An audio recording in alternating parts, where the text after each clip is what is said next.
بسم الله الرحمن الرحيم الحمد لله رب العالمين شركتون كبارلمانka mudanayaasha golaha baarlamaanka gudoomiyaha maxkamadda sare xubnaha golaha wasiirada taliyayaasha ciidamada qalabka sida marti sharafta iyo dhammaan shacbiga Soomaaliland meel ay joogaanba gudaha iyo dibadba السلام عليكم ورحمة الله وبركاته سلام كدب وحي شرفه إن المانت هوري معضو لبضا القوله وكيل هذا يقول كذا يمرتزا كلا يسير السبعة وأنا كان كتشيديو خطبة دي دستورية هاي لو كون يكويرات ولا ليال sanadkii tagay 2020 wuxuu la kowsaday xanuuno aan adduunka hore loogu arag oo galaaftay marka caalamka oo dhan la eego 2 milyan iyo badh ay u dhinteen malaayiin kalena u jiifto oo ku dhacay waxa ilaahay mahadiya inaga Soomaaliland eragii saf marka ahaa oo bixinay buu ilaahay noo aqbalay dhibaatadiisu way nagu yaray marka loo eego adduunka waxa gaaray 250 qof baa inaga dhintay iyagana Allah u naxariisto dad aan tiro badnayn marka loo eego caalamkana uu ku dhacay oo qaarimka oo bukaan kuwana Allah caafiyo hase yeeshee waxa laga dhaxlay waaya aragnimo oo ah in la helay dawo ama talaal laga hortago adduunkuna aad isku mashquuliyay walaalayaal sanadkan Soomaaliland wuxuu ahaa sanad nabadgelyo ay gaadhay oo ay guulad badan u soo hoydeen sanadkii tagay mandaqada aynu ku noolahay iyo caalamkaba waxa ka dhacay dagaalo lagu reeqday oo adduunka meelo badan ka dhacay dagaaladaasi adduunka ka dhacay waxay muujiyeen saameynta tiknoolajiyadu ku leedahay dagaalada adduunka waxaana dhala rogtay wajiyadii siyaasadeed ciidan iyo dhaqaale adduunka walaalayaal Soomaaliland sanadkan wuxuu ahaa sanad ay ku guuleysatay inay ka heshiiso qabsoomidda labada doorasho ee isku sidkan baarlamaanka wakiilada iyo dawladda hoose waxaan ku soo ururinayaa sanadkan Soomaaliland waxay tirsanaysaa hadmadiisii hore ee xanuunka ahayd oo haratiisu inay qaboobeyn oo Ilaahay naga nabadgeliyay inaga mar haddii daldegan yahay oo nabadi jirto adduunka oo dhan wuxuu u tartamaa oo hore u qaada waa dhaqaalaha marka la eegayo dhaqaalaha Soomaaliland marka adduunku isu tirsanaya dhaqaalayaasha daluurintu dhaqaale leeyahay waxa la hubaa Soomaaliland waxa lagu tiriyaa dalalka dhaqaaloodu yar yahay ama aanu buurayn sida ay tahay haddana dhaqaalaha Soomaaliland sanad walba sanad ka dambaysa uu kobcaa oo waxba ku kordha taasina waxay ku timaadaa dadaalka shacbi weynaheena xukuumadii iska dambeeyay baaxmushtarkeena oo sameeya maalgashi qurbajooggeena oo sameeya dhaqaale dadban oo isku masruufaan iyo maalgashi ay dalku sameeyaan marka inta la isu geeyo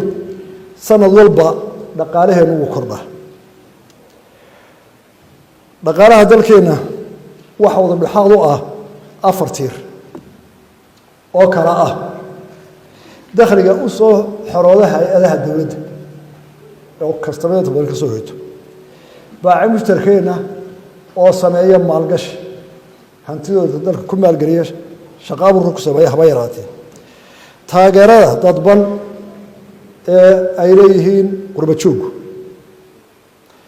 iyo maalgashiga shisheeyaha iyo deeqaha inaga soo gaara dalkan saaxiibkana dakhliga miisaaniyadda ee xukuumaddu maamushaa boqolkiiba 10 buu ka yahay dakhliga guud ee dalka GDP waxa dalku dhaqaale soo saaro dawladdu boqolkiiba in ka yar 10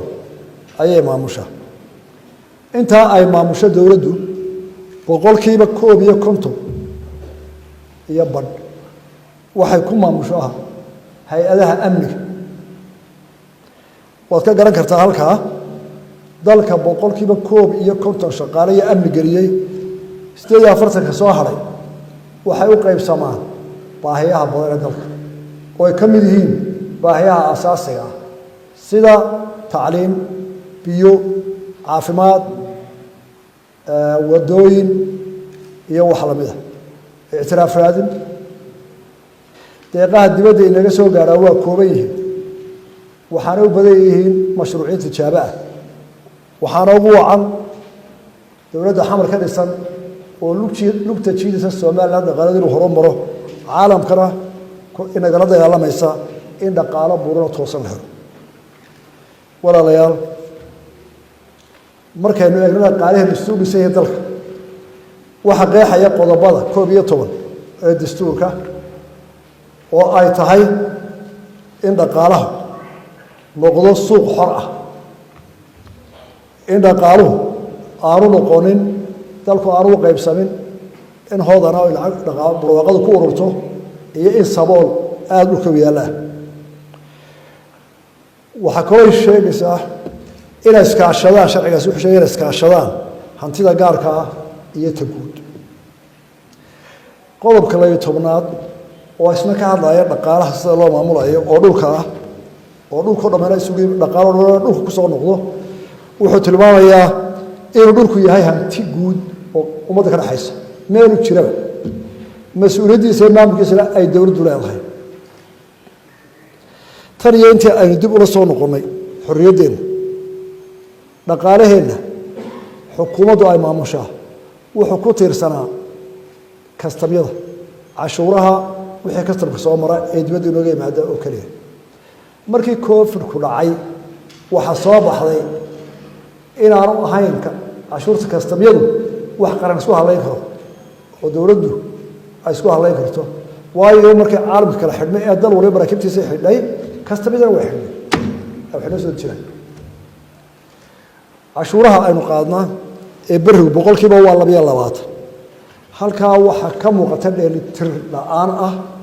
oo ay ahayd inay dhaqaalaha inta badan ka yimaado dalka gudihiisa iyo cashuuraha bariga oo ayna ku tiirsanaan wax badda ay cirka ka imanay ama xadka ka soo gudbay walaalayaal sanadkiina dhaafay waxa dalkeena la soo gudboonaaday carqalado waaweyn COVID-19 oo inaga hadduu safar noo noqday kala xidhay isu socodkii baaxinta adduunka iyo wixii dawladda cilaaqaad la lahayn oo yareeyay aad iyo aad u yareeyay dhoofkii xoolaha la joojiyay sababtoo ah xajkii baa la joojiyay koonfurka dartii ayaa xujayadii laga joojiyay xarabkii xoolaha dhoofina waa joogsadeen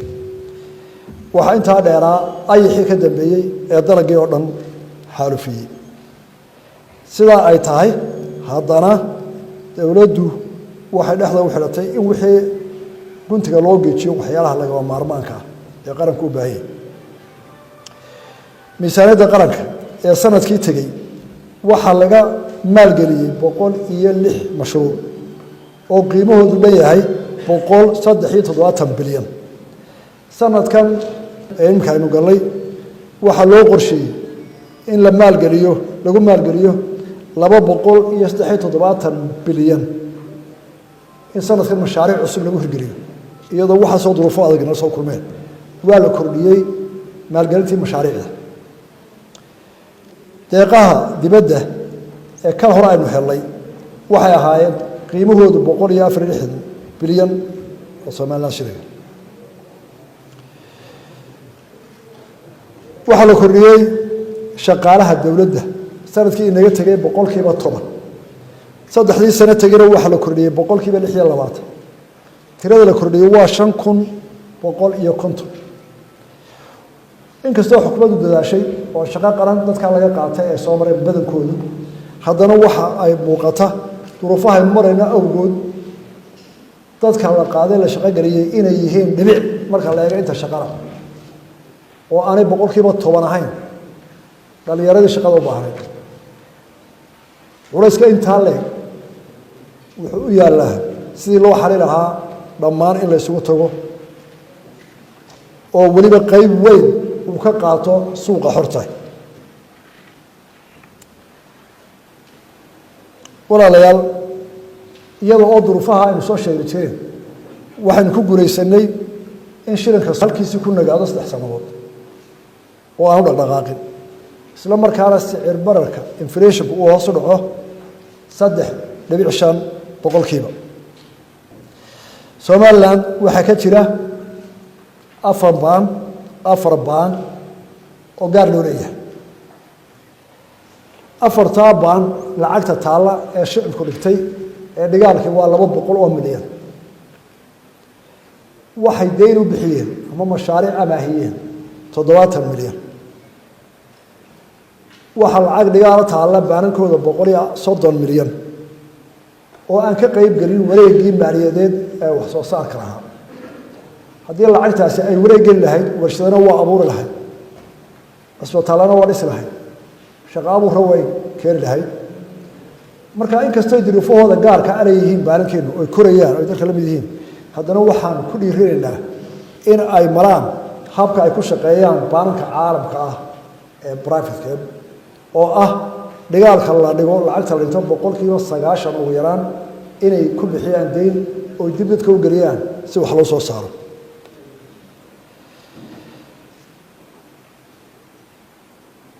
xagga beeraha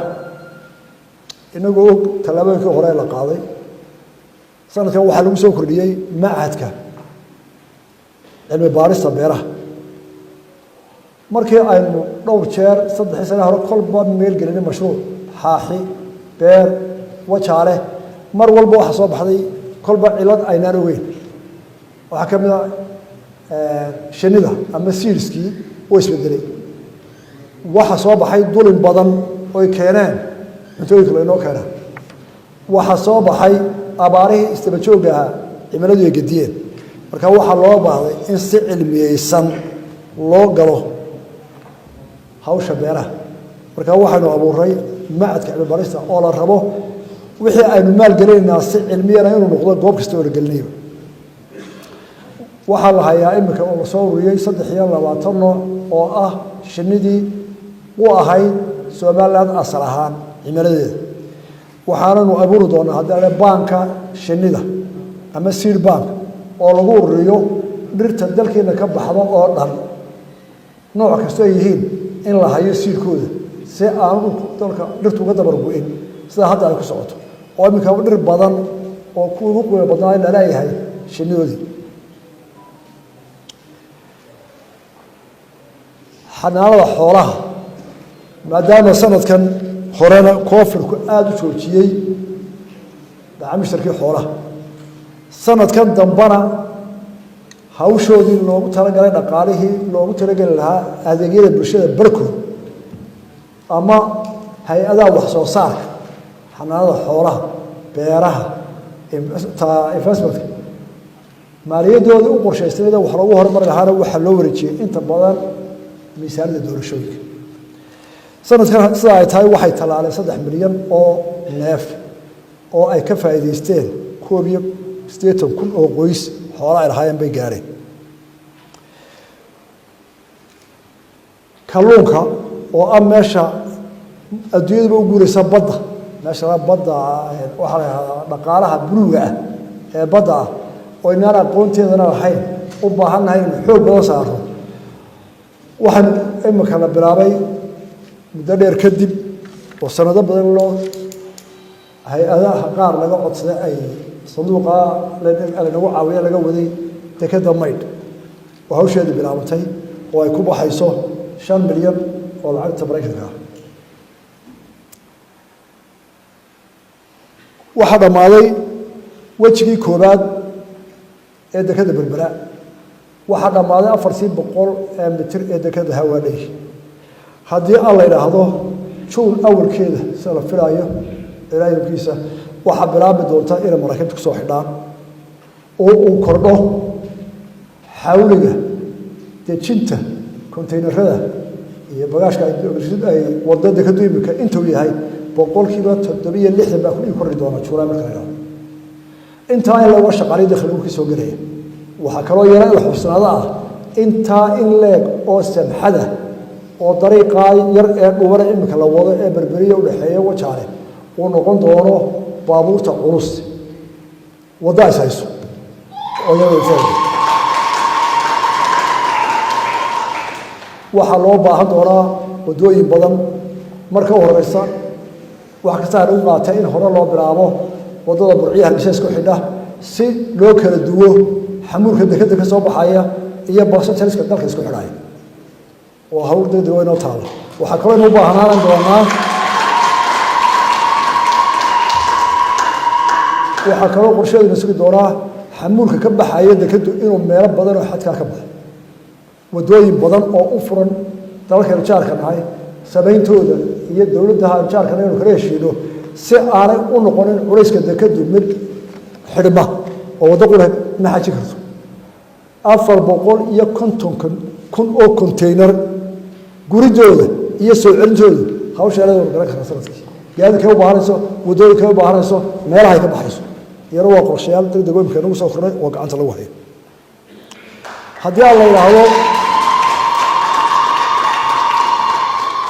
haddii alla yiraahdo sanadkan soo socda waxa la furi doonaa September July ama September u dhaxaysa waxa hawlgeli doona garoonka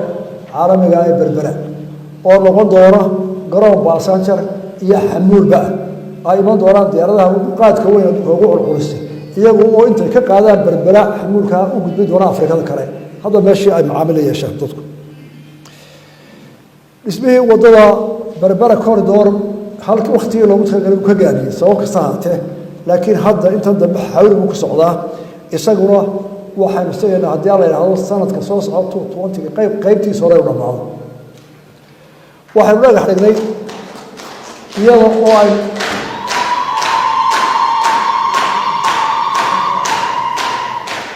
iyadoo aan arkayno duruufaha ay u baahan doono wadooyin fara badan si la isku xidhay magaalooyinka gobolada waaweyn bariga galbeedba oo qorshayaal badan oo markii hore barnaamijka xisbiga ku jiray haddana kolba kii la qaadi karo loo bilaabayo la isku xidhay oo la bilaabaya wadada isku xidhay loo yacadeeyo warama oo u maalgelinaya Banka Afrika hadda waxay bilaabeen sahamintii ama survey oo qaadan doona muddo sanad ku dhawaada marka survey dhamaada insha Allah taasina way bilaabi doontaa waxaan filayaa in sanad iyo 2 sano gudahood ku dhamaato waxa kale oo bilownay wadada isku xidha Burca iyo Oodweyne haddii la yiraahdo oo iyadana imika hawsheeda la bilaabay oo ay filayno inay muddo gaaban ku dhamaato waxa dhamaatay oo 200 kilomitir oo qori ka hareen wadadii Burca ceer gaabo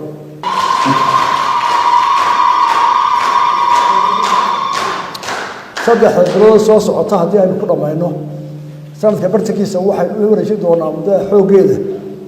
iyo xoogeeda iyo quwadda wadada dadka shaqeeya waxa loo bedeli doonaa inay isku xidhaan Burciya Berbera si loo yareyn karo culayska ku dhacaya wadada Berbera iyo xamuulka ka soo baxay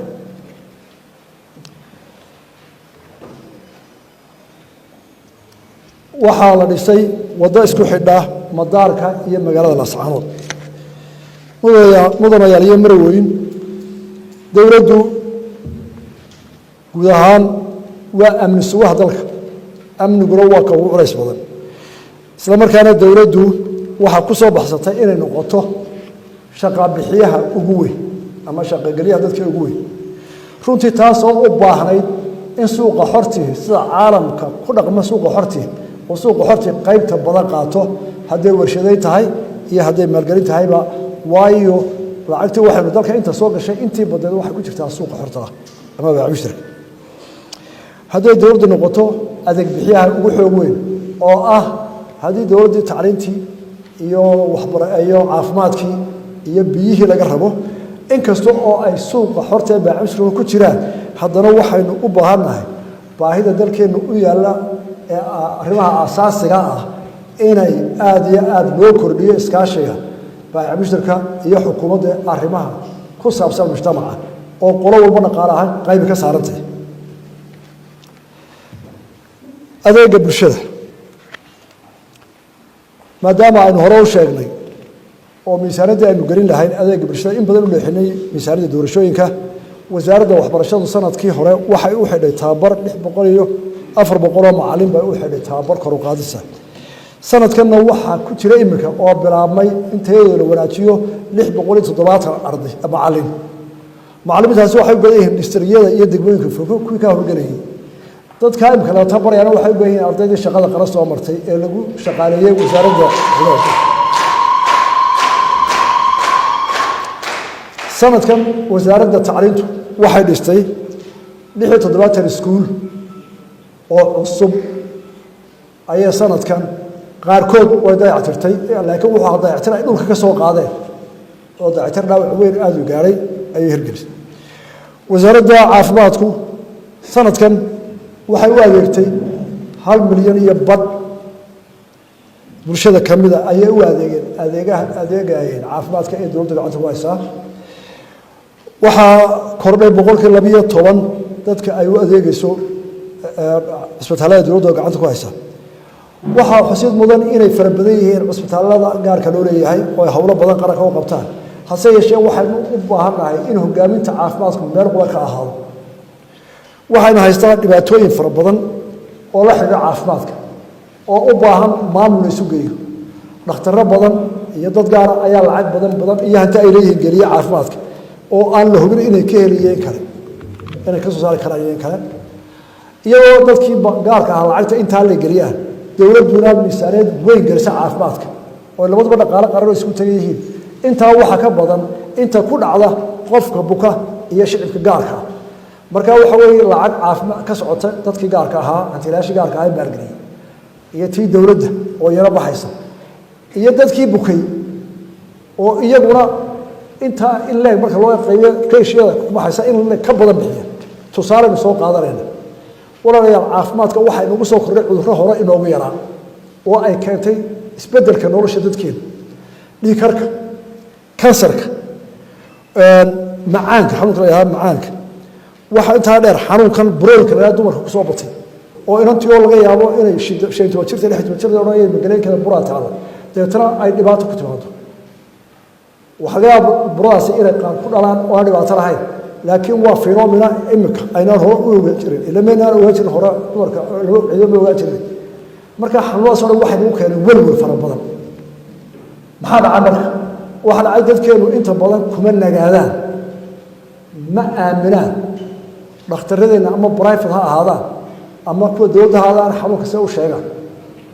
iyo waxay ka baaraan haddana waxaa loo leeyahay 99% qofku markuu dibadda u baxo xanuunkii loo sheegay iyo tilmaamihii looga sheegay halkan ama private ha siiyo ama ka dowladdu ha siiye inay isku mid noqdaan oo farku la socda kaas cudurku ma ku haya wax ka qabashadii waa timid dadku waxay aaminsan yihiin dhakhtarradeena private ah dowladdu haadee inaanay lahayn awoodii ay ku daweynayeen waxaase la hubaa 99% maanta qalabka aynu hayno in uu yahay mid gaari kara haddii dhakhtarada loo baahdana isku maamulkii dhakhtarradeena inaynu hubinaa wanaagsan maxaa dhacay wax walba waa suuq xor ah wax walba la baa waa suuq xor lama taaban karo caafimaadku waa xor lama taaban karo tacliintu waa xor lama taaban karo marka waxa weeye waxyaalo bini aadmi hal dowlaha u ahaa ee caafimaadka dhakhtarkii haddii aanay jirin taban midaysan oo raaco isku yimaada waa la lumaya sanadkan inta soo martay wasaaradda caafimaadka ee Soomaaliland dhakhtar dibadda qabatay waa shan kun lix kun waxa laga yaabaa inta in ka badan ama la bilaabo inaan soo marin ba wasaaradda caafimaadka marka dadka la eego lix kun haddii ka soo qaado oo aad 10 kun doolar ku fatay kharash ka baxay India Turkiga bay tagayeen de sanadkii waxay noqonayaan 60 milyan oo doolar 60 milyan oo doolar waxaan ku dhisi karaa ama ugu yeeran karaa caafimaadka dhakhaatiirta iyo qalabka adduunka ugu sareeya marka maxaa dhacay hantidii waynu haysanaa taladii maamul ayaan u baahan isku xidhno waxaynu ka fahamnay khalad suuqa xorta dowladdu distoorka faraya ma faragelin karto suuqa xorta laakiin suuqa xorta facilitator dowladdu waa inay kala hagtaa dadka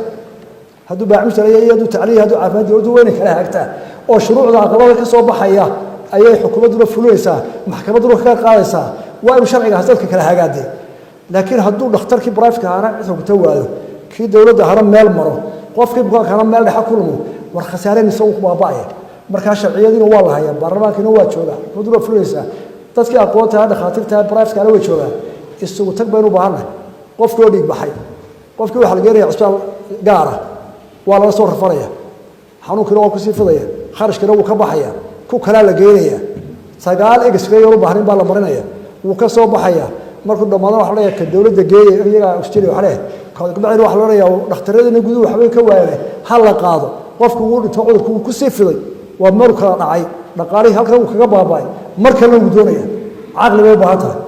dawladdu way furan tahay inaan loo baarlamaan u soo jeedino dadka u soo jeedino inaan xoogaa mideynay aqliga ayaa aqoonta taa caafimaadka intaasaan ku dhaafayaa xagga biyaha sanadkan waxaa la qoday 24 ceelo dhaadheer ceelal badan oo dhowr boqol ka qodan dalka haddana marka biyaha iyo abaaro yimaadaan waa biyo la'aan taa lafteedu waxa la mid ah tan soo sheegay oo kale oo dhibaato badan baa ka jirto marka ceelkii la qodo deegaan baa lagu wareejiyaa boqolkiiba 9 meelaha fog oo dhan marka lagu wareejiyo deegaankiina si fiican u maamulaan bil walba dawladda wasaaradda biyaha miisaaniyadda inta loogu talagalay 3 bilood oo waxa ku dhamaataa dayactirka deynagooyinka ceelkii baa la qodayaa deegaan baa laga imanayaa dadkii ama aqoon ma laha ama uma arkaan waxa kharibi kara wixina waa system waa electric waa mechanical hadda imika aynu joogno oo abaara dhaceen dhowr iyo 20 ceel baa wigi u dambeeyay loo qaadayay deynagooyin waxay u baahan tahay inay wasaaraddu gacanta ku hayso ceelasha oo loo tababaro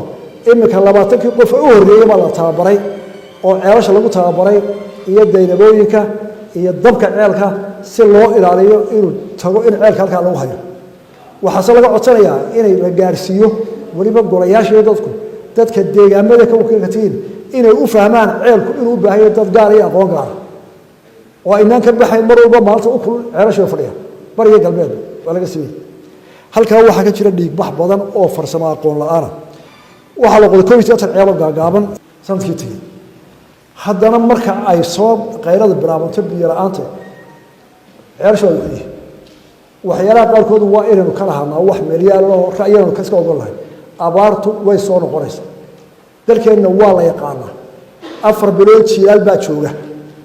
ilaa abiya oo inuu soo noqonayo qaarna haddaynu dhulka ceelal ka qoday waan ceelasha leedahay socda halkan dawladdii hore kulmiye abaartii dheerayd iyo culimadii iyo baayacmushtarkii bariga kaalbeed istagay waxay soo iibiyeen bariga oo lacagta loo riixay lagu 8 boodood oo dawladda lagu soo wareejiyay alla soo wareejiyay 8 iyo laba lagu dareemay way joogaa taayirka waa bajaray maantana sidii ay u hawlgalayaan ilaa maanta waxaana maamulka marka la xajiyo kala dhawaa wixii abaaraha ee si kale loo isticmaali karo boodahaasi dayactirkooda iyo daruurtooda hawl kala ma galaan xaafadu soo dhaan ma galaan madaxweynaha gurigiisa beelaan ma gali karaan janka gurigiisa waa beelaan ma gali karaan iyo wasiirka toona meel bay yaalano waliba si aano dawladda aad u weyn waxaan wasaaradda diinta oo qaafta ahay bal idinka nagu aamaado idinka qolada diinta ah hawlaha gudaha ku koranta wasaaradda hawlaha gudaha dayactirka iyo sameeyntooda iyo darawalintooda la imtixaanay qaar saxayay baa leeyahay waxa ilaahay mahadiya markay imka abaartu bilaabantay boodii ugu horeysay oo tagtay laascaanood inay imka dalaa bilood shaqeynaysa oo darawalkii waday intuu kiiloomitir socday tahay 2,200 kiiloomitir maalin qulays buu taagay 9 foostay qaada in 10 bood qabtaa waayo waa darawal xilkasa iyo gaarada actiray laba kala togdheer ku jira iyaguna imka muddo bil ah inta aan leegma socday kuwa kale hadda waa loo kala diray gobolada marka waxaan u baahanahay in ceelasha deegaanada ilaaliyaan dadka u tababaro aynu ogaana inay abaartu ka mid tahay nolosheeda marka qulaha dhawaaqana aynaan dhawaaqin inta waxaan ku dhaafay arrimaha bulshada amniga dalka mudanayaan dalku maanta waa amni nabad taami ku jira waa ilaahay mahadi taana waxa keenay dhammaan shacbiga Soomaaliland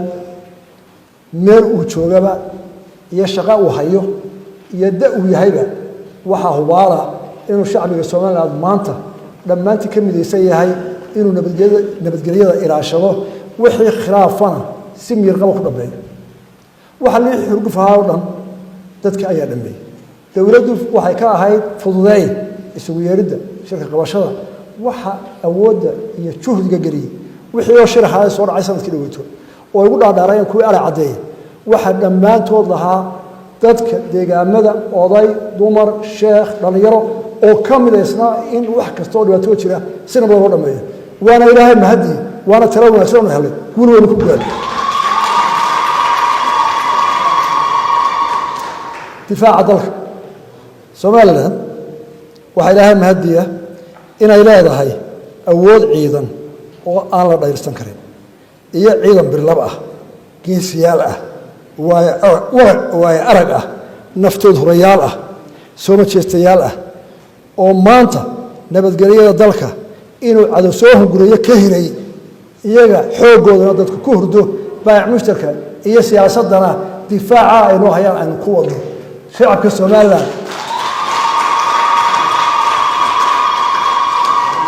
shacabka Soomaaliland abaal aan la iloobi karin buu hayaa hay-adaha dawladda hadduu baarlamaan yahay hadday maxkamad tahay hadday furin tahay dhammaantood wax kasta oo dawladda la bilaabayana mudnaanta koowaad waxaa kale ciidamada amniga iyo ciidamada qaranka amniga siisaba caalamka imika waxaan u kala qaybinaa loo kala qaybiyaa waa laba cilmi ayuu kala leeyahay cilmi waa difaaca qaranka waa ka xooga iyo nin walba intuu taal hay mid murduriyale iyo mid dayax wax ka soo tooganaya iyo mid waran haysta nin iyo itaalkii mid waa ka ciidanka u daafacay nabadgelyada dalka ay u daafacay deganaanshaha kale amniga kale waa ka weynka oo waa ka ah dalku muxuu laba doqdaa markay bulshadu degantaysa aaminto haddaanay bulshadu deganeyn dalkaasi amni maaha dalka waxa lagu qiyaasaa amniga markaad eegto labada guryo jaarka ah inay wax wada leeyihiin oo isaaminsan yihiin labada magaalo ee isku xiga inay isku mid yihiin oo si sharci wada arkayaan oo si dambiga wada khilaaf ku wada dejiyaan laba gobol haddaynu si kala laba beelood marka ay ka midaysan yihiin isla ogol yihiin khilaafka bini aadmiga ilaahay buu abuuray nabadu waxay ku timaada markay ogol yihiin khilaafka si loo xalinayo alxamdulilah inagu inteena dhammaanteen ilaahay wuxuu inuu maray diinta islaamka oo ku wada dhaqano oo sharci khilaafaadka ay wadmaamay qoyska iyo dalkaba iyo sharci kastoo yimaado hase yeeshee bini aadmigu isagoo oo inta ilaa iyo intii diinta islaamka soo baxday uu haystay oo ku dhaqmayay meel uu joogaba haddana khilaafku maalin buu jiraa dadku la nool khilaaf marka qolo waliba say u xasilayso isdhexgalkeeda ay ku tahay waxaan u aragnay markii arrintaa la eego in lagu xalli karaayo in bulshadu ay hesho xaqsoor cadaalad taama ilaahun baa gaara bini aadmigu ku dadaalaa inuu cadaalad gaaro laakiin waa bini aadmigu laakiin halba intaad dadaashay ku xiran tahay deganaanshaha dalkaaga iyo soo galaashaha marka afartii haddii aynu eegno ayaa ah inaynu dadka uga garsooro koow waxa ka ah oo ay ku fadhidaan nabaddu waa cadaaladdana waxaynu haysaa waaxda garsoorka oo culayska u badan ku dhaca ka soo qaad askariga qofka wax dilaya qabta ka soo qaad ninka dembiga soo dhaweey baaraya ama inta baaraysa qofka dacwadda ogaya qofka waa dambiilo qarankii iyo dad buu dhibay leh ka maxkamadda gooynaya ee intuu eego wixii loo keenay ku kala jaraya bulshadeena boqolkiiba 90 qof u mahadnaqa qofka gartaa soo ooday haddii tiisa yeel waay ma jiro qof walba uu ka cabaraya way tiisa yeel waay taar bulshadu ma raqmayso waxaan hore u lahayn inagu aan dawladaha in la yiraahdo inaan ka garsimo laga helaha ma qaatay hadaa way ugu banaayeen laakiin ma waxa taala baha qaadan karta iyo caaqlay qaadan maayo waana dulmood ka qaadiyaha halkii loo dhintay askariga lagu qalay dadka xilka haya waa la wadaariya ilaa askariga hore soo bilaabo kiiska ilaa xaakimka u sareeyay maxkamadda sare markuu kiiska laga dib u dhaartay waxay u baahan tahay si maxkamaddu inoo aynu hela cadaalad in lala shaqeeyo hay'adaha garsoorka waa bini aadmi qaldan kara qofka qaldan waa la sax kara ma hayo waa bini aadmi laakiin boqolkiiba 90 waxa laga yaabaa boqolkiiba 80 inta badan saxiix taas waa mid halkeena noo garsooraya haddaba waa yahay garsoorkii nin oo weyn soo taagno waxnu garsoorka u qaado war isku raacay haddaba garsoorkii muxuu inoo qaadaya gartu inoo qaadaya maxay noqonaysaa saddex meelood buu bilaad buu baahay inoo garqaado kow tawar waxa weeye fursadaha laba fursadood ta dhaqaalaha iyo ta waxbarashada bilaad wuxuu ku qoraa waxbarasho iyo dhaqaale iska soo marka waxay dadkii dalka waa inuu fursadaha shaqada iyo fursadaha waxbarashada u sinaada waxaanu u samaysanay tii shaqada dawladdu waxay bixiso oo dawladdu imika ta ugu weyn shaqada dadka siisa ama qadarasa bixisa waxa loo baahan yahay oo aan u jideynay oo uu soo marnay saddex sanadood guddiga qadaraasada waa inay dhisantaa oo guddi adag noqotaa oo wixii dhiska daba tagtaa waa la kori doonaa laakiin wadaynu helnay oo waynu mahadinay waxa laga rabaa baacmushtarka gaarkiina inuu u maro hantida uu dhisanayo iyo wuxuu bixinaya in loo sinaado oo kaas kale loo maro oo sharciya haddii dalka shirkadda lacagta leh mashruuc ay dhisaysa isagu maamusho keligii dee dadkii bulshada waa inuu gaara isagu waa bini aadmi meel dhexoo laga waara karo wala jirtaa la maraa oo loo maraa shaqada shaqada ku magay laba waa tacliinta dawladda wasaaradda shaqagelinta iyo hay'adda tacliinta labadaba sharci waxay ku qabaan in tartan furan oo aqooneed oo xaq loo maro wixii ama course la tagaayo ama qofku shaqo ku galaayo shaqada dawladda uu dooranayo inuu aqoonta ku meel maro ayay labadaba mariyaan oo idaacada laga baahiyo TV-ga laga baahiyo si aan qarsoodi u noqonin oo qofna wadato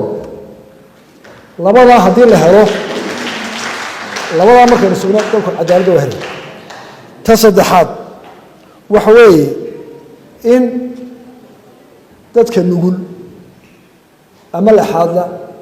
ama faqriga ah ama si kale u taag daran in xukuumaddu ay awood siiso oo ay caawiso oo aan lagaga tegin dadku waa nugul oo qura dhibaatooyin baa jira dalkeena inta badan waa nugusha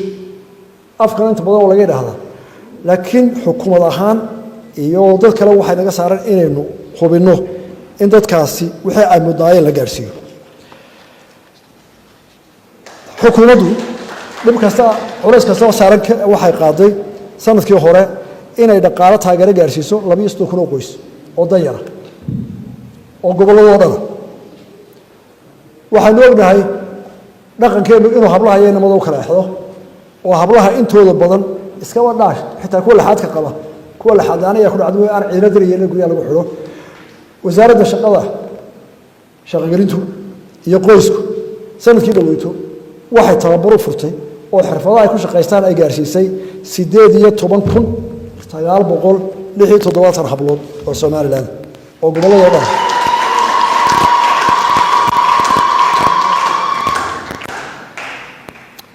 waxay gaarsiisay deeq raashin in ka badan 70,000 oo qoys oo barakacaya oo gobolada dhan wasaaraddaasi dhaqaalaha kii dawladda ay u qorshaysay waxa kaloo dheeraa oo ay naga caawiyeen dawladaha saaxiibka la ah iyo UN-kuba in ka badan dhaqaalaha lagu taageeray dadkaasi iyagana waa mahadnaqayna qodobka saddexaad ee bulshada nagayn kara degid kara ee nabadda lagu helayo waxa weeye maamul wanaag oo ah waxa la maamulayo ama shirkad gaar loo leeyahay ama dawladda haatee inuu noqdo maamul la wada arkayo oo dadku qacsi waxaan ku dadaalnay inaanu hawlgelino hanti dhowraha iyo xisaabiyaha iyo inta ilaalisa hantida dawladda iyo waxay dawladdu maamulayso sanadkii dhaweyto hanti dhowrku wuxuu baaray 270 hay-adood oo dawladda ah inkastoo sharcigu dhigayo shirkadaha waaweyn ee qalabkuna hanti ay yihiin la baara wali heerkaa maynaan gaarin waxay ku ognaayeen xukuumadda qulafta ka adkaado 270 waxa la soo eedeeyay 31 mas'uul oo dawladda u shaqeeya oo hadda u eedeysan lunsi hanti qarneed wixii ka cadaadana ay helayaan waxa la soo celiyay lacag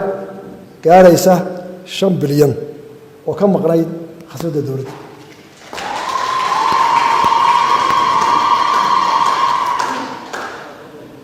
mudana yaariye marweyn inkasta oo aynu ku dadaalay bulshada waxa ay ku nugaan lahayd oo qodobada soo sheegay oo meelahaas oo dhan la abaaray si bulshadu nabad aynu u degno ugu nagaano haddana wali fardambiye dalkeena ka dhacaa marka tiradan loo eego way badan yihiin haddana wali fardambiye dalkeena ka dhacaa mudanaya way badan yihiin sanadkii dhammaaday maxkamadaha waxaa soo gaaray 4824 dacwadood maxaakiimteena tiradooda waa taqaaneen iyo shaqaalahooda waxaa ka badan inta meelo kale oo ama xeer geed hoostii ama wadaadada diinta islaamka ee shareecada ay gaar u qaadeen oo dadku qanceen oo laga yaabo inay inta ka badan tahay dacwadaha dalka ka jira dacwadaha intoodii badnayd boqolkiiba 80 iyo dheeraad way dhameeyeen maxkamadu waa ku mahadsan yihiin way ka garsooreen inta hadhayna sanadka inta soo dhameeyay waxaanu qoraynaa in dadaal badan galeen maxaabiista inoo xirmeen marka tirada dalkeena loo eego way badan tahay waxa xabsida maanta ku jira waxa saaka 2904 maxbuus tirada aynu hayna waa taqaan waxay u badan yihiin intood badan dhalinyaro aan gaarin 30 ayay u badan maxaabiistaas halkaa waa qiyaas kartaa hawsha inoo taala maxaa dhalinyarada inay xabsida geeyay afar dambi ayaa u baahan inaan isu taagno oo u baahan nahay mujtamac ahaan waxa nagu soo kordhay weeye way nagu soo bateen waxaan u baahan nahay inaanu si dhab ah ugu soo jeedsano ka koobaad waa dambiga kufsiga waxa soo gaaray xeer alinta 142 kiis oo kufsiga sanadkan dalgudiis waxa la hubaa inay inta libalaabkeed ama in lagu yaraan ama ka badan aan soo gaarin xeeraan oo la qarinayo oo qoyska u qaba taabuu balaa dhacday oo aanay soo saari karin wixii dhacay qofkii ku dhacay nasiib darrada waxa weeye gabadhii waa la hayaa oo waxa leeyahay gabadhan ilmaysa tawa way dhiftay laakiin ninkii waa libax laba hayo u qaynaya cidina dooran mayso yaroo shaqada kale oo baahan dan hay qorayaasha qaranka oo isu dhan maanta maxkamaddu waa fadhida inuu arintaa xoog weyn saaro si loo hortagi lahaa waayo waa waxaan aan dhaqan lahayn waxaan u badayay magaalooyinka inkastoo miyiga uu jiro kiiska labaad ee u baahan inaynu aad iyo aad uga feejignaano ugu soo kordhay waxa weeye mukhaadaraadka waxa u xidhan baayac mushtar ay ka baayac mushtareynayeen waxa la yiraahdo mukhaadaraadka 535 qof oo boqol dhan ma ha ku cabay waan ku celinaya waa inta ka baayac mushtareynaysa waa masiibo loo baahan yahay inuu soo ogaano oo laga hortago oo wali ugu soo badanaysa saddexdaa kiis waxay u baahan yihiin labadaa kiis inaynu dib uga fiirsano si aynu xoojin lahayn looga hortagi lahaa laba ka saddexaad waa baabuurta sanadkan dacwada baabuurta shirka ka dhacay waa 302 ilaa 100 qof baa ku dhintay tira ka badan ogaada koonfurku wuxuu laga diray kontameeyo baabuurta waxa laga dishaa boqol eerisku wuxuu laga diraa waxa boqol ka yar baabuurta boqol bay laga dishaa dhow waxaanu baahanahay dawladdu ama wasaaradda hawsha ku leeyahay taraafikada iyo gaadiidka in badan baan ku leeyahay xataa waxaan gaarsiinay gaariga limidkiisa in la xiro oo mishiin la saaro ay dawladdu lacag bixisay waxaanu gaarnay in baabuurka wasaaradda wasiirka ama wasiir ku-xigeenka ama xafiiska warshada uu og yahay baabuurku meesha marayo waxaanu soo saaray qalabkii lagu ilaalinayo baabuurta ee markuu soo dago baabuurka ma socon kara ama bixi karo inta waa soo gudbay soo dambeeyay waynu ku gelinaa laakiin maxaa ka bedelay dadka ma bedeli karo dadka ma bedeli karo gaariga ninka cid u dhiibayo baabuurta waxa sababay bedelkooda waa gaar baa loo leeyahay ama baa mushtar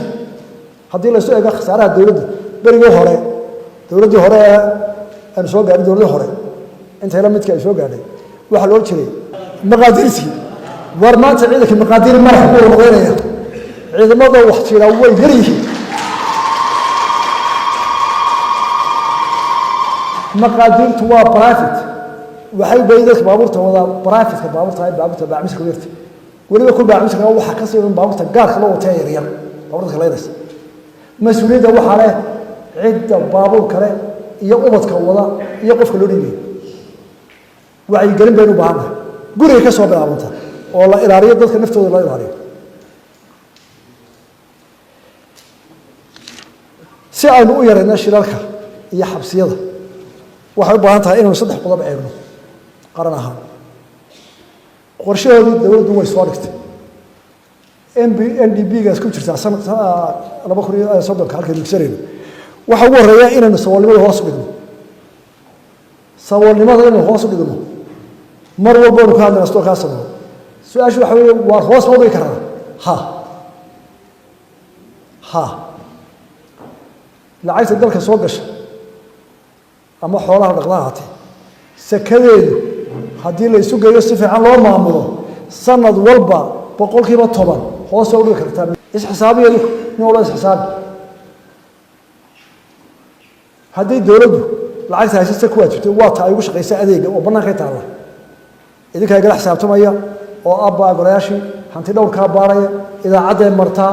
kajalaadka faalaynaya mucaaradka daba taagan hantida qaranka dowladdu 10% bay kala sheekaya 9 kale qaranku haystay barkad leh ee xoolo leh ee taajir leh ee dooni kalluun leh waxay u baahan tahay in la fikiro oo la isu geeyo hantida dalka qaranka joogta in loogu tala qayb kamid ah in lagu yareeyo faqriga sii kordhaya ee carruurteedu 500 wax ay ugu xiran tahay baamishka muqaadaraadka boqoloodu dhanayaan baabuur iyo taraxum mas'uuliyadda koobaad xukuumadda golaasha saaran tahay iyadoo qorshaana waa la idin keenaya golayaashana ka dawada doona dadweynaha waa inay hoggaansamaan talabaad waxaan u baahanay wacyigelin dhibaatooyinka iyo solutionka iyo sida loo xalliyo aynu soo dhignay waxaynu u baahannahay inaynu galno tabliiqi dadka aqoonta leh sheekh iyo professor PhD sita iyo ilaahay caqli siiyey iyo abwaan inaynu dadka ka waarayno dhibaatooyinkan inagu soo isboorada khatarta sida maandooriyaha iyo kufsiga iyo wixii la mid ah saddex xukuumadda waxaa ku waajiba inay xoog dheeraad saarto la dagaalanka xashiishada kufsiga iyo dilalka iyo controlka baabuurta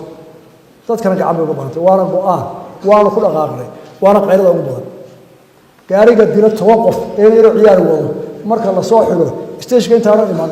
suldaankii iyo xildhibaankii iyo taajirkii baa cararaya annaga dambeena adeer iska jira kale dadka ciqaabo marka ay reer guri ninkii kiiska wala cararaya wax ku soo تقبلت ولا تعرفوا حسكو دلمنا لما ورد يسوي حق شكت مركا waxay dambiile waa dambiile wargaar qadan warnin budul amdan toogtay ka lahaaya wala wada carray tayna isku waxay galin been isku baahnay xukuumadana lagu xoojiyo waa in ay gacanada ka qaada waxayna tahay warankii dalka haddaan intaa ku dhaafo doorashooyinka Somaliland waxa lagu majeertaa oo Ilaahay mahadiyo maanta inay tahay madaqadeena ku noolahay dalka qura ee 19 sano u dambeeyay ay dimuqraadiyad ka hirgashay dimuqraadiyadeena waxa lagu dhaliilaa golayaasha muddo dhaafa laakiin taa waxay ka dhawaayin dalka taa inagu qabsanaya kuwa lacagta lagu dhuraayay ee adduunku taageero ee budgetka badan leh ee malaayiinta la siiyo ee jibcad qurwaxaas la joogto doorasho qura ma qabtaan qof iyo cod ma gaaraan tii qabiilka isu soo ureeyay lagu taaglaay war hadaan ciidamo taageerin oo ciidamo aqoonsanayn oo dhaqaale cid lagu siinin oo dhaqaalaha kooban yahay oo golayaasheeda iyo systemkeega aan u dejisanay markaanu qabsan karayno qabsano markii muddo dhaaftana aan leenahay sharci aan isla ogolahay oo ku gaadho muddada ku bedelayno wax dhaliila ma laha laguma eedeyn karo hadda markaan lisaanka waa qabanayna ayaa waxay aad ka dhigaan way daahsanay intanay daahday may daahina golayaal u shaqeyn lahayd dantayada seegtay golayaashu may diidanay ka caane tamartayda inta ku xidhay idinkuna ma yaa caaw dhawaa canaanta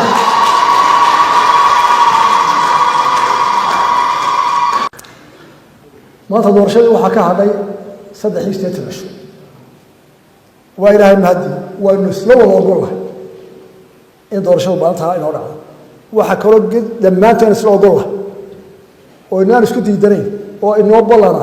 inay noogu dhammaato nabadgeliyo iyo xasilooni waxa inoo ballana qofkii wax tirsada khilaaf tirsada inuu si nabada u doono wixii ka maqan looga garab galo taasaa inoo ballana wixii intaa ka duwan heshiis kuma nihin waa qof qarjax kow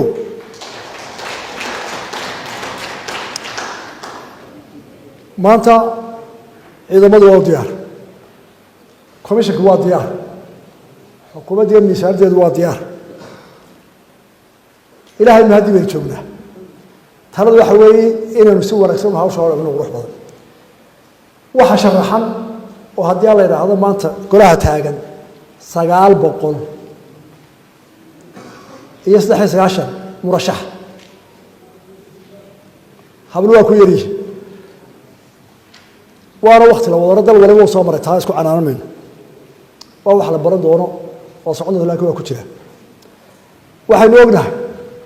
oo maanta Somaliland qof walba garanaya inta dhacaysa ee kursi helay inta kursi soo baxaysa hadda halkan fadhiya dhammaanteen waa soo ogolay waxa soo bixi doona 3 meelood marka loo qaybiyo meelaha 2 meelood way dhacaya waxa dhici doona 600 dheeraad waxaan sheegay murashaxiinta lacagta bixinaysa ee dadka abaabulaysa ee jaranjarada adag maraysa ee imtixaanka la maranayo maxaa taqaanaa tacliintaada soo dambi miyaad gashay soo mar miyaad wax lagu haystaa ee meel walba laga soo baarayo ee dhibta inta la ka soo gudbaya ee xisbiyada dhexdooda ka soo gudbaya ee deegaanada ka soo gudbaya intaas oo hargabayo horta waxaad ogaataa shacbi iyo xukuumad ahaan inaan u hayno dadkaas inay yihiin dad milgo iyo aqoon iyo qadarin iyo xirkasa dadka intaas marxalad soo gudbay sharafna waynu hayno laakiin waxa xaqiiqo ah oo xeer inoo ah oo isla ogol lahay in ay soo baxayaan 300 iyo 600 ay dhacay waxa inoo ballan waxa la yiraahdaa farafiyo waa xeer samaysta iyadoo xad cimar la sheega waxa xeer kule inoo sheegaya oo isku talagelaysaa oo intaas oo dadaal maray haddii nasiibku ku reebo inaad qaadqad u qaato oo aanad waxaanad xaq u lahayn oo nasiibku ku reebay aanad bulaan iyo bulxam iyo qaylinka keen waa balan inoo tahay waayo imika waa ogtahay dariiqa aad maraysaa khatartu leeyahay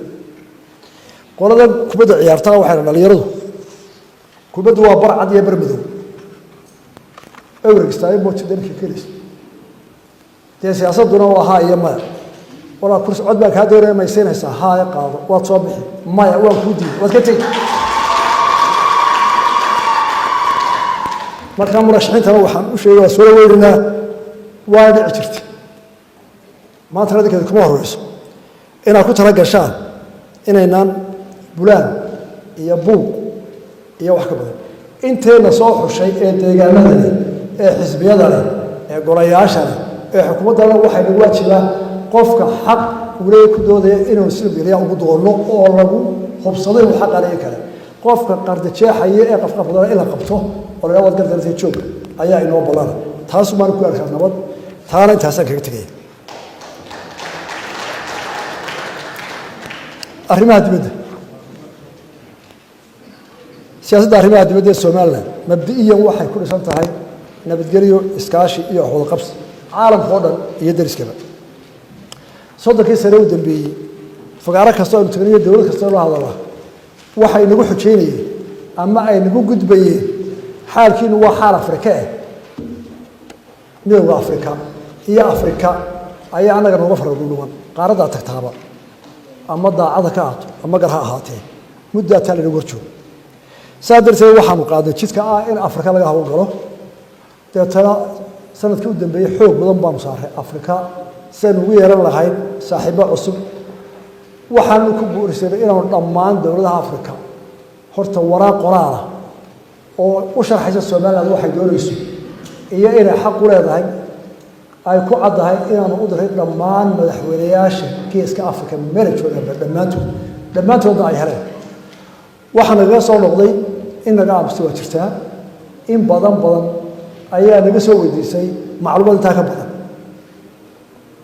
oo u baahatay tafsiir badan in loo soo gudbiyo saaxiibo ku qancay ama hore u ogaa inay Soomaaliland xaq u leedahay aqoonsiga dawladeedana aanay ahayn doos iyo waxay ku fadhidaan in badan oo ogeyna taageeraynu ka helay walaalayaal waa ogeydeen marka aynu safar u baxnaba colaadda xamar ka bilaabata taa dib baan kaga hadli doonaa afrikada aynu xudxudanaynay ama aynu u warramaynay waxaynu xoog saaray waxay ku soo dhammaatay oo afrikada ku riixdaa mar walba idinkii Soomaaliya hadal waxaan ku nahay gar maaha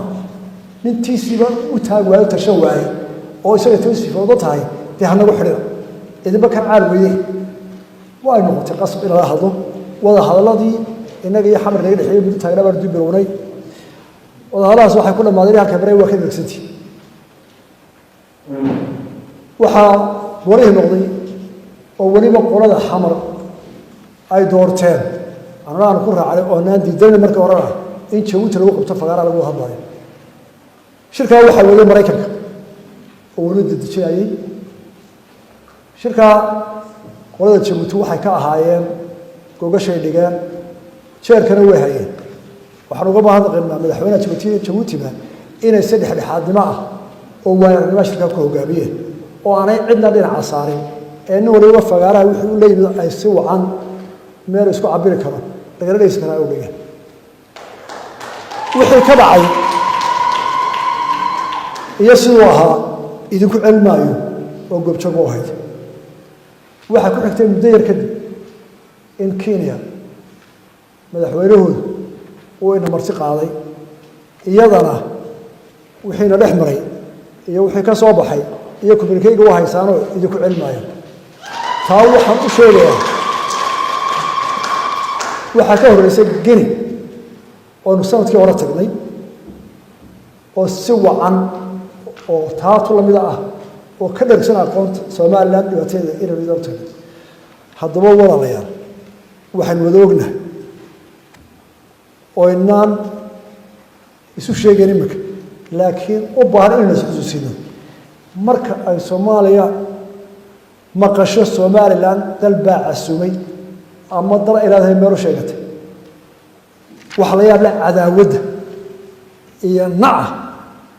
iyo talaabooyinka ay qaatay iska jira xorka waxaan isqabanayn marka ay hadlayaan ay dood keenayaan soddonkaas oo caalamka dhageysanayo waxay ummadda u sheegaan Soomaali ma kala maaranto walaalayaal waanu idin baahanahay dad isku mid ah waxaan weydiinayaa ninka bilga ku ogolaan waayay xashaan lille ka xasi xumi waaya nin baa ku sooriyay nin baa ku kalaameeyay dawlad baa hadday walaalnimadu jirto ay xamar ragga ka taliya sheegayaan ninka walaalka kalaameeya ee sharfa adigana ku sharfa inaad ma hadaqdaabay laakiin waxay ognahay wixii dhacay ninka Soomaaliland kalaameeya ama wax la qabta inuu ilaaw waan ku dagaalamaya oo cadaawad baan ka xigaa Soomaaliland waxaan leeyahay warkaayo qoladaas kuma dhacayo dawladaha ina karaameeyo wuxuu ku dhacayaa waa inaga dadka waxa loo quuraya waa Soomaaliland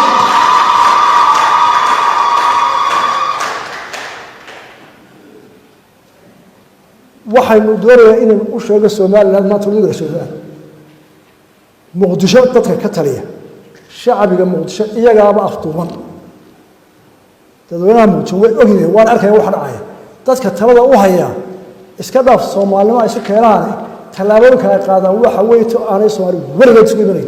iyo cadaawad warigeed ala kala geeyay iyo wax aan la isu quurin hebelow ninkaas aad salaantana walaalaanahay milga iyo sharaf iyo bogaad buu ka buudaa وأركز كيري وحكي دعي وأركز وحكي دعي قريب شوتي وحكي دبي كتب يسوي ويدي شركة قبضتين يقول يبتين هذا ودي أي لوج يستوي واحد لوج سريع ندرنا كيري ويدي هذا حابة ضبط شوتي بدحويها شوتي كرسوروها وفتقوا دم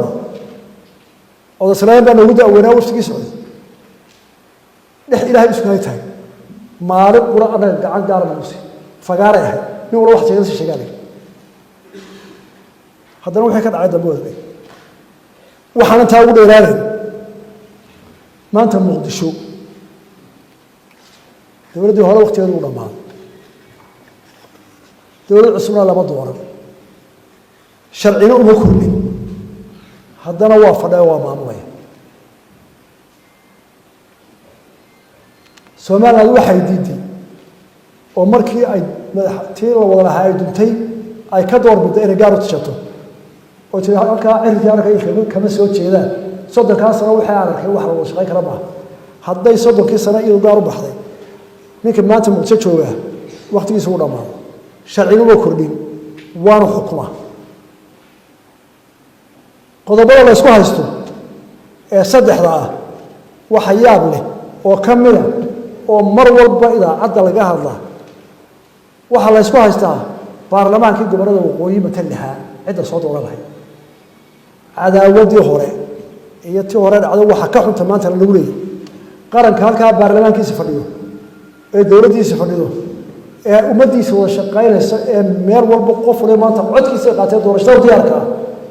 bal sababta xamar looga oranayo baarlamaankii matalaha baa la deedeeyaa bal waxa ay kordhinaysa ee gardarro iyo nac iyo xumaan ahayn hal ay sheego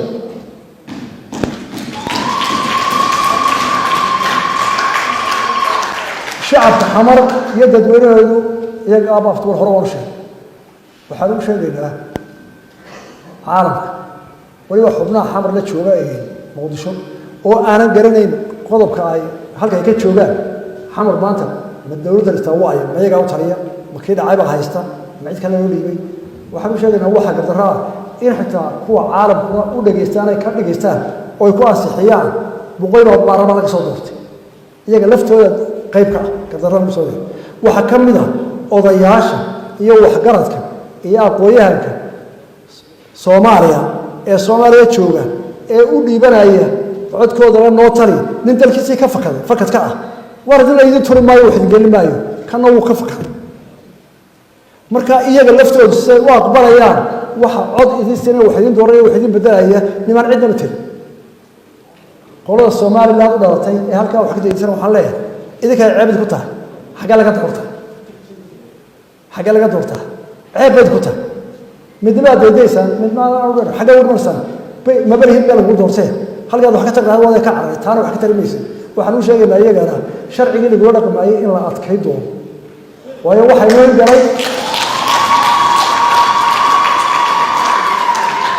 waxa inoo fudaatay in la yiraahdo waa hadal uu ka soo noqdo afisku doonaya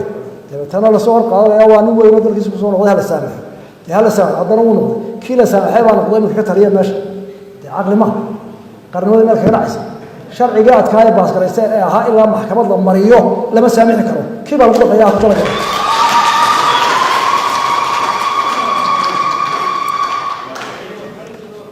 waxaa loo gudbayaa qaramada midoobay jimcada qurba ka dhaxaysa waxay ku dhisan tahay oo mabaadi'da koobaad tirarkaas siday laynoo sheegay inay ixtiraamaan xuquuqda bini'aadamka inay ixtiraamaan ayaka tashiga ummadeed Soomaaliland waxay tirsanaysaa markay eegto soddonkii sano u dambeeyay jimcada qurba ka dhaxaysa say sagad inda tirayso qadiyada Soomaaliland oo guriga baaragtay xeerkeeda iyo waxay ku dhisan tahay Soomaaliland waxay u aragtaa in ay ka gudbayso oo aanay ku dhaqaynin Soomaaliland sharciga loo asaasay oo garabarayso waayo Soomaaliland shacabka Soomaaliland waxa qaatay markii ay duntay dawladdii midnimo qaran lagu heshiiyay lixdankii ay labadii dawladood ee xorta ku kulmeen markay duntay Soomaaliland iyadoo isu dhan masiirkeeda inay goonidii u dawladsanto oo lixdankii soo celiso 18 May 1996 jimciyada qurba ka dhaxaysa way ogtahay xeerkii hore lagu midoobana way ogtahay Soomaaliland waxay histo tahayna way ogtahay iyadii Afrika muran kama jira inay oo waa la wada ogay Soomaaliland inay ahayn dal goosanaya oo dalka go'aya hore dhacay taas oo kale Senegal iyo Mali way kala baxeen Gambia iyo Senegal way kala baxeen Masar iyo Suuriya way kala baxeen sababta Soomaaliland ay indhaha uga qarsanaysaa jimciyada qurba ka dhaxaysa iyo xubnaheedu ee noolay ku heshiiya maanta waan weydiinaynaa ninka matalaad jimciyada qurba ka dhaxaysa James Wan ee jooga xamar halku ilaahay in midoo heshiiya isaga maamula isaga la heshiiya yaa maamula la heshiiya soddon sano cid ma mushamar meesha cid heshiiya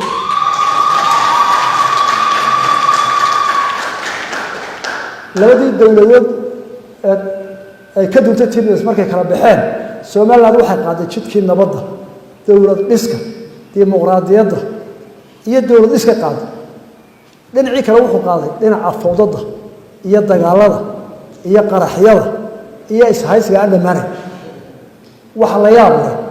dawlado badan oo maanta dawladda haweenka magac ku leh ayaa waxay ku daldalaan xamar dawladda xamar maalin walba hub iyo lacag iyo awood milwaseed waxa isweydiin leh marka laba dawlad ay ahaayeen ay ka duntay dhexe ay kala baxeen dawladaha caalamka iyo jibcada quruumaha ka dhaxaysa ee billions waxa la 100 bilyan baa galay Soomaaliya ilaa 1999 100 bilyan Soomaaliland bilyan ma galay waxa marsiisay aan wasiyaanay ciidana loo masruufo baarlamaanka loo masruufo qadiyada dawladda loo masruufo intaba alxamdulillah shaqadooda isku tashadoo haddana waxa lagu dardana inta waxa la qaar baa hub ku dardanaya oo darkiisa waxa la isweydiinayaa Soomaaliland isweydiinaysa oo jabcida qor waxa soo weydiinaysa iyo kuwa taageeraya ma waxa la dawladda caalamku uu taageeraya fowdada iyo dagaalka iyo qaraxyada iyo burburka mise wuxuu taageeraya cidda jidka hayaysan qaadaya dhismaha iyo waxbarashada iyo dimuqraadiyadda su'aashaana waxa uu sheegay jidka qor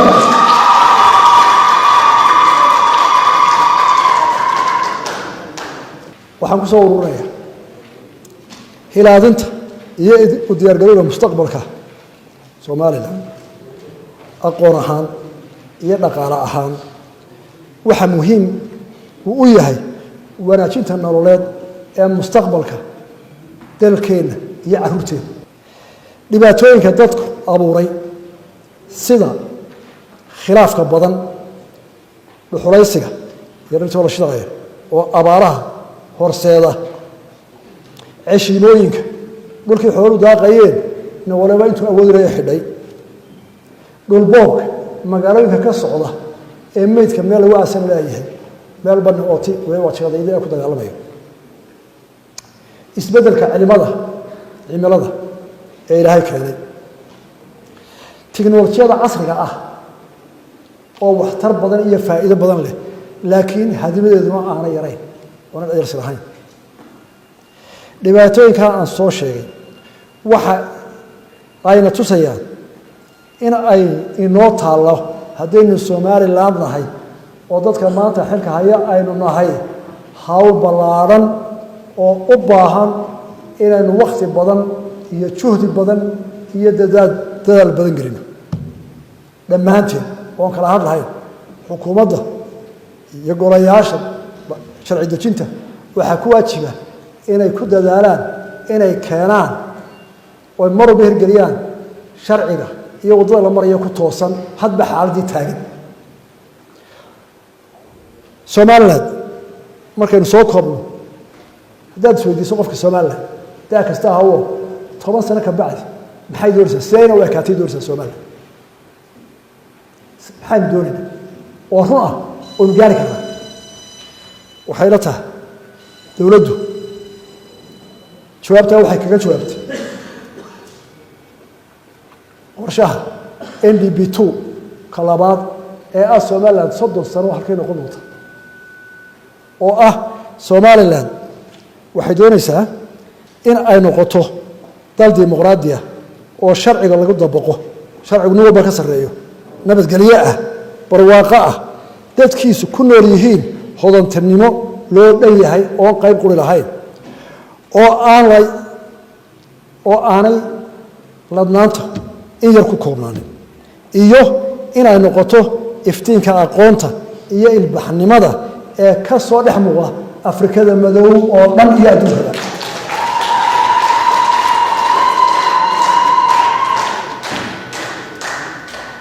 taas waxay nooga baahan tahay inaan sukal iyo laaba ugu hawl galno inaynu gaadhno higsiga iyo himilada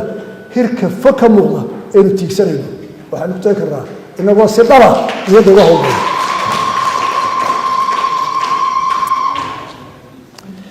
shacabweynaha Soomaaliland waxaan u rajaynayaa guul waarta barwaaqo iyo nabadgelyo waxaan mar kale ammaan iyo bogaadin u diraya golayaasha dhawaan xilka wareejin doona golaha wakiilada iyo golaha deegaanka Soomaalidu waxay tiraahdaa mahmaa caana jirta عاينة وأروس كلا أمانة ودمو نكستول عاي ما أنتم تقول له بدو يا الله هبر بوهاي نكستول أمانة ما أنتم أروس الواي ما يوحى لك الشيء ولا لا يعني أنت أقولها فريدين أروس واحد رواد عايني ما أنت ما يقدر يقول لكن حركة هذا بنيسان وانو إذا شيء قلنا أمانتني وحقبتين الضل كواس صوغستين إن كستاهل يدير ما هو إن كستاهل حضوري هاي هذا واحد بدن باقبتين وأنا أقول لك يقول وما تقول ليش يتركك هذه وراكتين وحاليه وإذا أنا قلت تجي وقلاش تجي وأيام ذلك قلت تجي وأنت على كراسي اللي نبنا يوم تكون ماجنا حدنا عن لون هاي ولا يدين بيا تجينا ويا لماذا لو يتوصل هو إيش أقولها ذلك ما تديك وارث وحب هاي ما قرأسه شرعية ما قرأسه نك عصوي مكان صوت ورتي وحياة صوت شحذين وضم ودي وجهها حتى دارس كلام تاجين وإذا عرض ما يتاه ورا الله بركة ده ترى مرين تذكر الساس بحقوق السماء مركو قفك وارق وقفك لا بجاه لكن كلمات كتشوي خير يحفظوا فين يكون والله أيار الضرين إلا يوم ويارنا الله منه حل كسول هاي ولا دبت هاجي حل كسول قف لوري ولا دبت هاجي تين بدل بتشوي بالنية قار ما وراي الرهيب بين برياح حتى الرهيب هالمورج ورد دول ساكن اسمه وحي أهين ونقارد إن شاء الله إلا هذا قراها وكيلنا إياه كان جورتنا إياه قراها قصة وإنه يكون كلا بدلا إياه برنامج وذا برنا الله بس الحدود بدلا وكل ببر وهارك سيف فديو سينور الرول من ذي يمر والبا لكن دقق إنه مرينا إياه تالك أذار هاي أيام مات إنه مرينا هاي إن قريه دما نقوله دب السجر أنت هروجها قريه دما ما هو ولا جناعي ما هو حمايسين وأنا واحد بدل ما أدرك سوق بتين إذا كي يكون دولة وسوي كم هذا غناه واحد سؤال وينه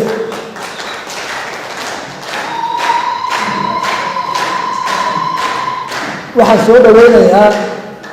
قلاش عصوا صوب حضور هرت إلى هذا خير الله يبغى ورجلين ولا دول شوي نكف وين ميسا نينك شرحي أنت أصلا صامري واحد امتحانك سوق بي طبعا وقف حلكسة قدرين له سول بلو سول بيجينا إلى هيدا كيس الله هو فضي هوشة وانا سول ويننا وحنا قدام بيسينيا وأقوم مدن ما أنت هو سديد دي مارش ومعرفة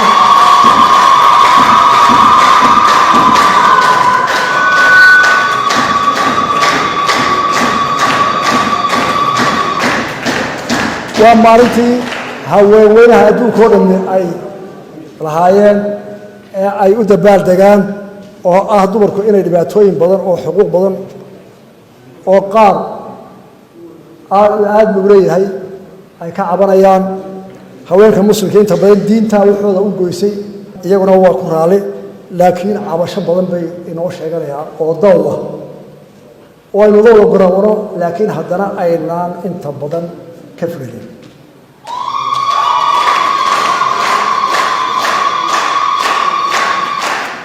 haweenka Somaliland iyo haweenka adduunweynaha waa hambalyeerina waa maalinta 8 March waxaan u rajaynaynaa horumar iyo xuquuqaha ay wargamayaan ee diinta islaamku ogoshahay dhammaantoodba inay gaari doonaan waana ku garabgelin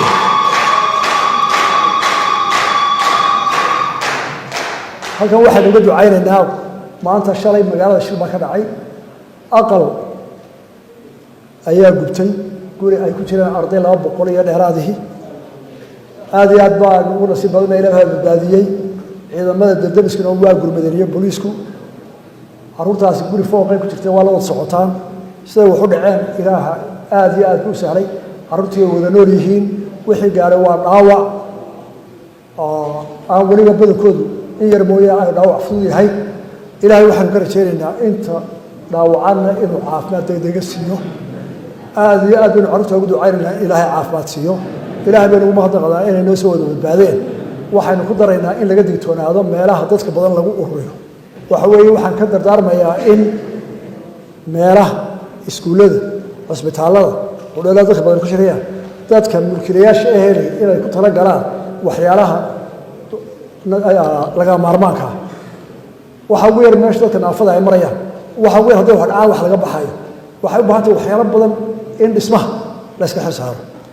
ugu dambayn waxaan ugu jirnaa kaliishii kuleyd